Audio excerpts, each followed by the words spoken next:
నమస్కారం, నా పేరు బాలా. బీసీఎన్ న్యూస్ కు స్వాగతం. ముందుగా ముఖ్యాంశాలు.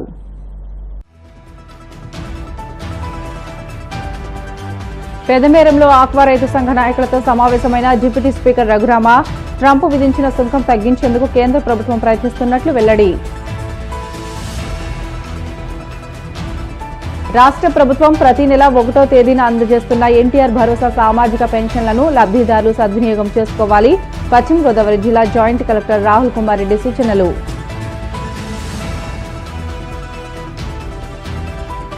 కూటమి నేతలు రాష్ట్రంలో మహిళల పట్ల కీచుకులుగా మారారు. వైసీపీ మహిళా విభాగం అధ్యక్షురాలు ఎమ్మెల్సీ వరదు కళ్యాణి ఆగ్రహం.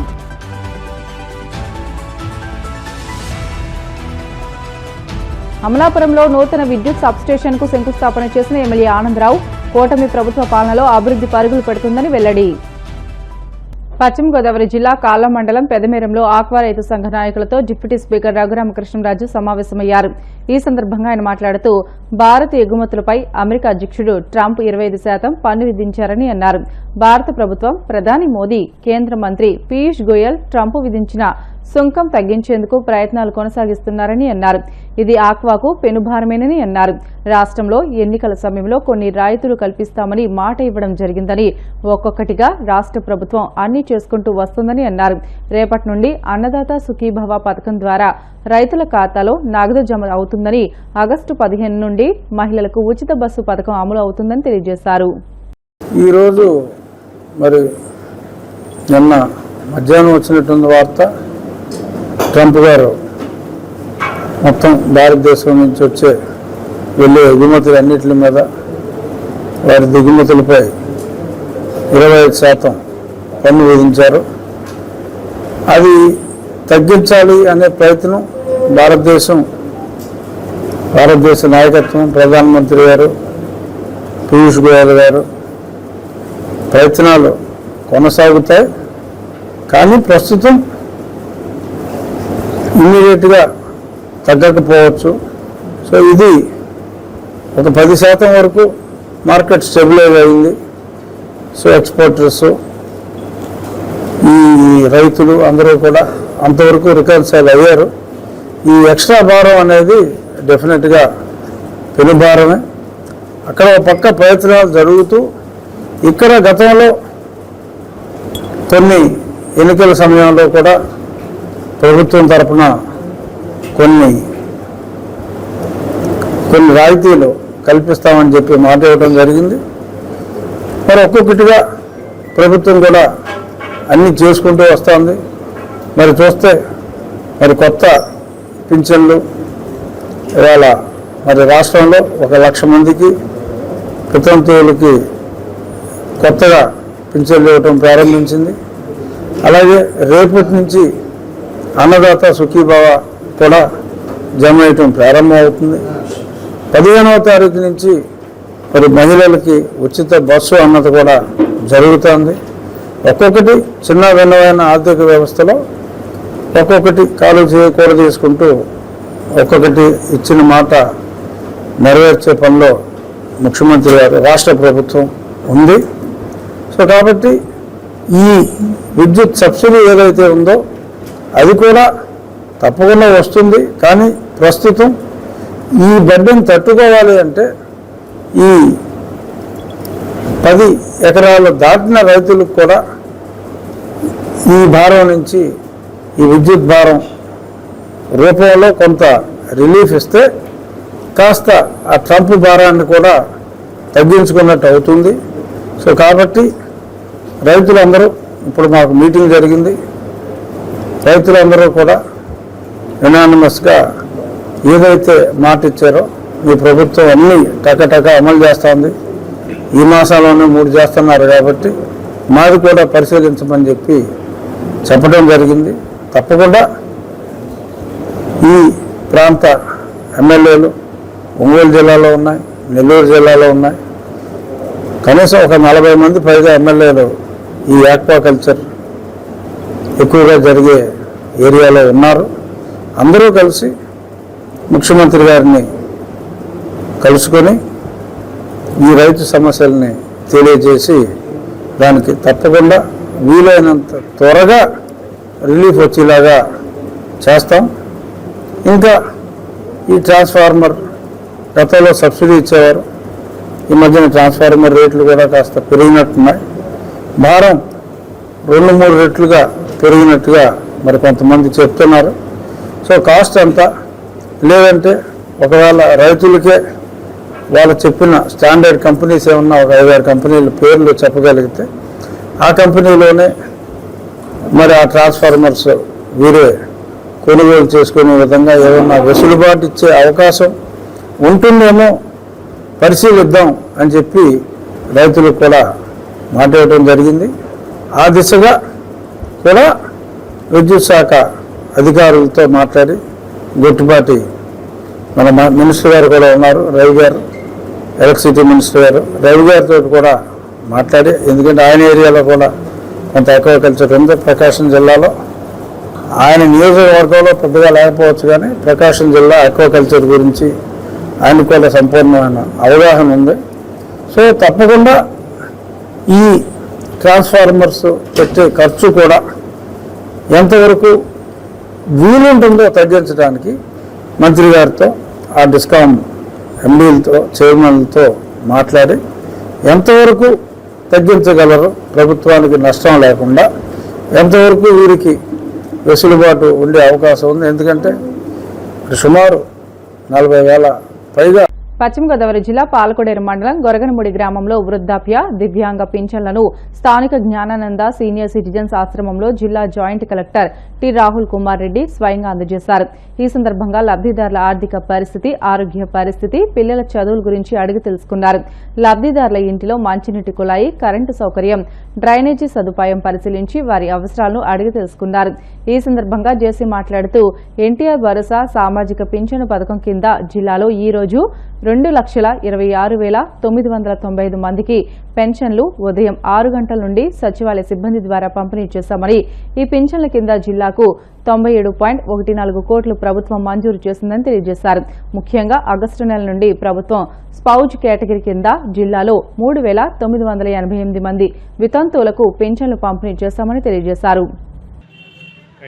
ఆగస్టు నెలకు సంబంధించి పేదల సేవలో భాగంగా ఈరోజు మొత్తం జిల్లా వ్యాప్తంగా పెన్షన్ పంపిణీ కార్యక్రమం సజావుగా సాగుతుంది. ఇప్పటి వరకు కూడా మనం మొత్తం జిల్లా మొత్తం చూసుకుంటే దాదాపు 2,26,26,000 మందికి మనం పెన్షన్స్ ఇవ్వడం జరుగుతుంది. దాదాపు 97 కోట్ల పెన్షన్స్ సచివాలయం సిబ్బంది అందరూ కూడా డిస్ట్రిబ్యూషన్ సాగుతుంది. ఇప్పటి వరకు 65% వరకు 65 నుంచి 70% వరకు డిస్ట్రిబ్యూషన్ అయింది.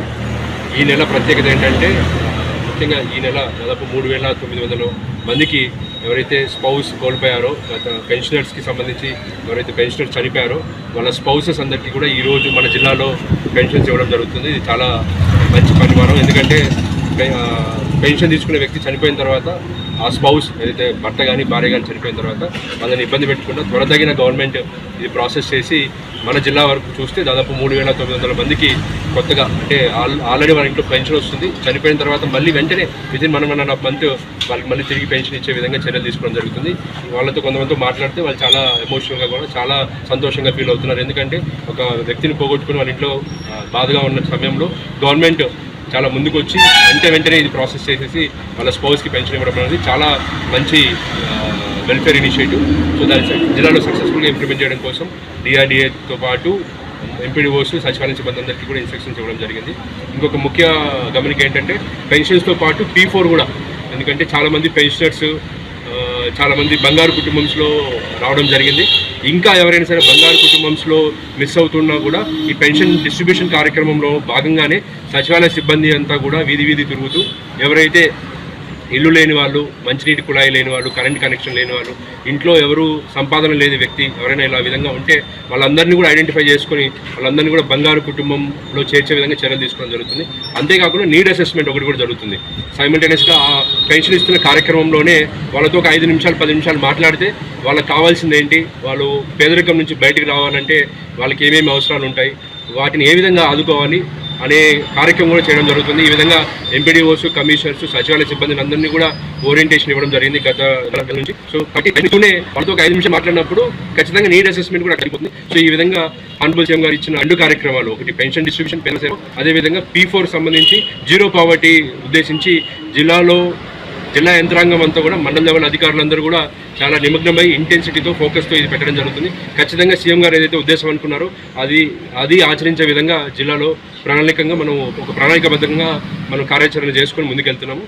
సో అందరికి కూడా ముఖ్యంగా డిఆర్డీఏ వాళ్ళకి, ఎంపీడీఓస్కి, కమిషనర్స్కి కూడా ఇంకా బాగా మన జిల్లాని మొదటి స్థానంలో నిలిపే విధంగా చేయాలని చెప్పి ఈ సందర్భంగా తెలియజేస్తుంది.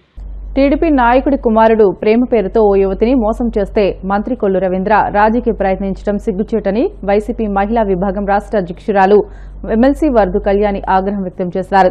మీ ఇంటి ఆడపిల్లలకు కూడా ఇలాగే న్యాయం చేస్తారని మంత్రిని ఆమె ప్రశ్నించారు. మచిలీపట్నానికి చెందిన ఓ యువతిని టీడీపీ నాయకుడి కుమారుడు ప్రేమ పేరుతో గోవా తీసుకువెళ్లి మోసం చేశాడని, తమ బిడ్డకు న్యాయం జరగదని ఆవేదనతో ఆ యువతి తల్లి పోలీస్ స్టేషన్ వద్ద ఆత్మహత్యకు ప్రయత్నించింది. ఆసుపత్రిలో చికిత్స పొందుతున్న ఆమెను వర్ధు కళ్యాణి పరామర్శించారు. అనంతరం వర్ధు కళ్యాణి మీడియాతో మాట్లాడుతూ బాధితులను హైదరాబాద్కు మంత్రి పిలిపించుకుని రాజీకి ప్రయత్నించడం సిగ్గుచేటని అన్నారు. బాధిత యువతిని ఆమె తల్లిదండ్రులతో కూడా మాట్లాడనీయకుండా హోంలో నిర్బంధించడం దుర్మార్గమని అన్నారు. ఈ మచిలీపట్నంలో జరిగిన సంఘటన మీరందరూ కూడా చూశారు.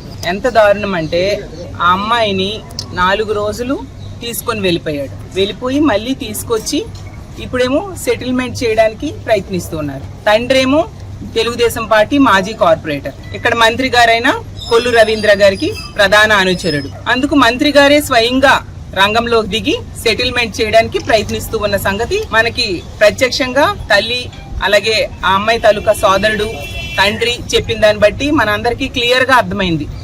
ఎంత దారుణం అంటే ఒక బాధ్యతాయుతమైన పదవిలో ఉన్న మంత్రి కొల్లు రవీంద్ర గారు ఈ విధంగా బాధితుల పక్షాన ఉండకుండా ఎంత ఘోరంగా ఇలా తప్పు చేసిన వాళ్ళ పక్షాన ఉండడం ఎంతవరకు సమంజసమని నేను అడుగుతూ ఉన్నాను. ఈ మంత్రి గారి అనుచరులు తీసుకెళ్లి హైదరాబాద్ లో నోటెల్ హోటల్లో కూర్చోబెట్టి మంత్రి గారే స్వయంగా సెటిల్మెంట్ కి ప్రయత్నించడం అంటే నిజంగా ఎంత దురదృష్టకరమైన పరిస్థితులు ఈ రాష్ట్రంలో ఉన్నాయో అర్థం చేసుకోవచ్చు. తల్లిదండ్రులు కోరుతున్నారు, ఒకటే వాళ్ళు కోరుతున్నారు, ఇలా తీసుకెళ్లారు కాబట్టి ఆ అమ్మాయి జీవితం ఇప్పుడు నాశనం అయిపోయింది కాబట్టి పెళ్లి చేయండి అనేసి. అది న్యాయమైన కోరిక. ఆ కోరికని ఈ రోజు కాదని ఆ తల్లిదండ్రులకు కూడా ఆ అమ్మాయిని కల్పించకుండా, మాట్లాడనివ్వకుండా అమ్మాయిని ఒక జువెనైల్ హోమ్ లో పెట్టేసి వాళ్ళకి కాంటాక్ట్ లేకుండా చేసిన పరిస్థితి.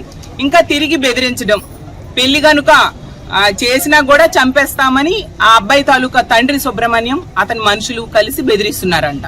అంటే ఎంత దారుణంగా ఉంది. అంటే ఈ కూటమి ప్రభుత్వం అధికారంలోకి వచ్చాక ఒక అమ్మాయికి న్యాయం జరగాలంటే ఇంకో మహిళ ఆత్మహత్యాయత్నం చేస్తే, ఆత్మహత్య చేసుకోవడానికి ప్రయత్నిస్తేనా అప్పటికి కూడా ఇంకా న్యాయం జరగలేదు. ఇంత దారుణమైన పరిస్థితులు ఈ ఆంధ్రప్రదేశ్ రాష్ట్రంలో నెలకొన్నాయి. అంటే ఆడవాళ్ళు స్వేచ్ఛగా బ్రతకూడదా? ఆమె ఆ స్కూల్లో ఉద్యోగం చేయడానికి వెళ్ళింది, 4 రోజులైంది. 4 రోజుల్లోనే ఆ అమ్మాయికి ఈ విధంగా చేయడం ఎంతవరకు సమంజసం? చూస్తే ఆ సుబ్రహ్మణ్యం అనే వ్యక్తి పెట్టిన స్కూలు విలువలతో కూడిన విద్యను అందిస్తాము అని చెప్పి ఒక గురుకుల పాఠశాలని, హరే కృష్ణ గురుకుల పాఠశాలని పెట్టారు. ఒక ఉన్నతమైన విద్యను అందిస్తారు అనుకుని ఎంతో మంది అక్కడ చదవడానికి జాయిన్ అవుతారు. కానీ తన సొంత కొడుకు కూడా విలువలు నేర్పించలేదు. ఈ విధంగా ఒక అమ్మాయిని తీసుకొని వెళ్ళిపోయి 4-5 రోజులు తిప్పేసి మళ్ళీ తీసుకొచ్చి పెళ్లి చేసుకోము అని చెప్పి ఈ రోజు ఈ విధంగా ఆ అమ్మాయికి, తల్లిదండ్రులకి ఎంత బాధ గురి చేస్తున్నారో మనందరం ప్రత్యక్షంగా చూసాం. ఆ తల్లి తండ్రి ఆవేదన చూస్తుంటే మా అందరి కడుపు తరిక్కుపోయింది. ఎంత దారుణమా? ఈ రాష్ట్రంలో ఉన్న మహిళలకి రక్షణ లేదా? ఈ విధంగా అంటే సరైన శిక్షలు లేవు కాబట్టి ఇలాంటి తప్పుడు పనులు చేసే వాళ్ళు మరింతగా విజృంభించి మాకేం భయం లేదు, ఏమంటే మా మంత్రులు, మా ముఖ్యమంత్రి గారు, మా డిప్యూటీ సీఎం గారు, మహిళా హోంమంత్రి గారు సెటిల్మెంట్లు చేసేస్తారు అన్న ధైర్యంతో మరింతగా ఇలాంటి పనులు చేస్తూ ఉన్నారు. ఈ రోజు రాష్ట్రంలో చూస్తుంటే మహిళల మీద అఘాయిత్యాలు ఇన్నెక్కువ పెరిగిపోవడానికి కారణం కూడా ఇలాంటి సెటిల్మెంట్లు చేయడానికి మంత్రులే స్వయంగా పూనుకోవడం. కూటమి ప్రభుత్వంలో అభివృద్ధి వేగంగా జరుగుతుందని, అమలాపురం పట్టణ ప్రజలకు నాణ్యమైన విద్యుత్ అందిస్తామని ఎమ్మెల్యే ఐతాబత్తుల ఆనందరావు పేర్కొన్నారు. అంబేద్కర్ కోనసీమ జిల్లా అమలాపురం పట్టణం వడ్డేగూడెంలో 33 kV నూతన విద్యుత్ సబ్స్టేషన్లకు ఆయన శంకుస్థాపన చేశారు. అనంతరం ఎమ్మెల్యే మాట్లాడుతూ ముఖ్యమంత్రి చంద్రబాబు తీసుకున్న సంస్కరణలో భాగంగా అమలాపురంలో నూతనంగా సబ్స్టేషన్ ఏర్పాటు చేస్తున్నామని అన్నారు. అమలాపురంలో విద్యుత్ సమస్యలు పూర్తిగా తొలగిపోతాయని, 6 నెలల్లో సబ్స్టేషన్ పూర్తి చేసి అందుబాటులోకి తీసుకువస్తామని అన్నారు. ప్రభుత్వంలో అభివృద్ధి అనేది వేగవంతంగా ఈ రోజు రాష్ట్రంలో జరుగుతుంది అనడానికి ఈ రోజు శంకుస్థాపన చేసినటువంటి ఈ 33 kV సబ్ స్టేషన్ నిదర్శనమని సందర్భంగా తెలియజేసుకుంటున్నాను. విద్యుత్ శాఖ మంత్రి గారు గుడ్డిపాటి రవికుమార్ గారు యొక్క ఆధ్వర్యంలో ముఖ్యమంత్రి గారు తీసుకున్నటువంటి విద్యుత్ సంస్కరణలో భాగంగా అమలాపురం పట్టణానికి తూర్పు వైపున ఉన్నటువంటి ఈ అభ్యర్థి కాలనీ దగ్గర ఉన్నటువంటి సబ్ స్టేషన్ తర్వాత, అలాగే పశ్చిమాన ఉన్నటువంటి మున్సిపల్ కాలనీ పక్కన ఉన్న ట్రాన్స్ఫార్మర్ తర్వాత టౌన్ లో దక్షిణం వైపు ఈ యొక్క సబ్ స్టేషన్ లేకపోవడం వల్ల ఈ దక్షిణం పక్కన పట్టణానికి అంతా కరెంటు సమస్యలు తీవ్రంగా ఉన్నాయి. కాబట్టి వాటిని పరిష్కారం చేయడానికి ఇక్కడ అధికారులు, విద్యుత్ అధికారులు సూచించిన విధంగా స్థలాన్ని కేటాయించి ఈ రోజు ఇక్కడ శంకుస్థాపన చేసుకున్నాం. భవిష్యత్తులో దక్షిణ వైపు ఉన్న పట్టణం కరెంటు సమస్యలన్నీ పరిష్కారం అవుతాయని సందర్భంగా తెలియజేసుకుంటూ, ఇదే కాకుండా అమలాపురానికి మొన్న ఎస్ఐ గారిని కోరాను. 220 kV కూడా అమలాపురంలో ఏర్పాటు చేయాలని. అమలాపురంలో 130 kV కూడా 130 kV 220 kV రెండు అమలాపురంలో అరేంజ్ చేస్తే భవిష్యత్తు జిల్లా అవసరాలకి, జిల్లా హెడ్ క్వార్టర్ అవసరాలకి సరిపోతుంది. కాబట్టి ఆ విధంగా చేయమని ఎస్ఐ గారిని కూడా కోరాను. త్వరలో విద్యుత్ శాఖ మంత్రి గారిని కూడా కోరి ఇవన్నీ తీసుకొచ్చి అమలాపురం ప్రజలు ఏ అభివృద్ధిని అయితే కోరుకుంటున్నారో ఆ అభివృద్ధిని ఇవాళ మనం ఇవ్వటానికి ప్రభుత్వం తరఫున కృషి చేస్తానని తెలియజేసుకుంటూ ఈ సందర్భంగా అందరికీ కూడా ధన్యవాదాలు చేసుకుంటున్నాను.